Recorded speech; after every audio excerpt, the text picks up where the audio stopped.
আমি একটা শুধু গড় দেবো, আমার নিচের মাটিটা উপরে উঠাবো, উপরের মাটি নিচে নামাবো।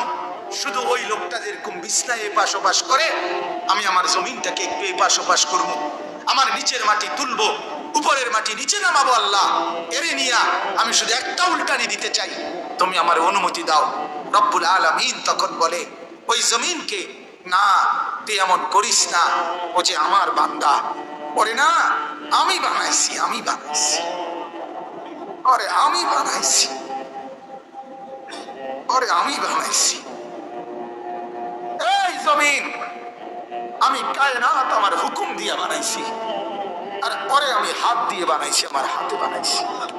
আর নাক আমি লাগাইছি, আর চোখ আমি লাগিয়েছি, আর কান আমি লাগিয়েছি, আর হাত আমি লাগাইছি। আরে আমি সেই মাওলা, যে মাওলা কুন বললে ফায়াকুন, যে মাওলা ভ বললে হয়ে যায়।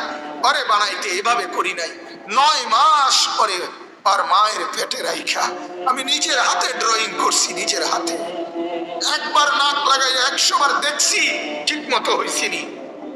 একবার চোখ লাগাইয়া কুটিবার দেখছি, ঠিক মতো হয়েছিনি, ঠিক মতো হয়েছিনি। এইভাবে 9 মাস আমি তারে যত্ন করে সাজিয়ে, সুম্মা আনশানাহু খালকান আখার, আমি তারে এক মানুষ বানিয়ে এরপরে মায়ের পেট থেকে আমি বের করেছি। যাকে আমি এত যত্ন করে বানাইছি রে, তারে এত অল্পতে কেমনে মেরে ফেলি? না, তুই একটু ক্ষান্ত হ, দেখি না ও তওবা করে কিনা, ও ফিরে কিনা, দেখি না।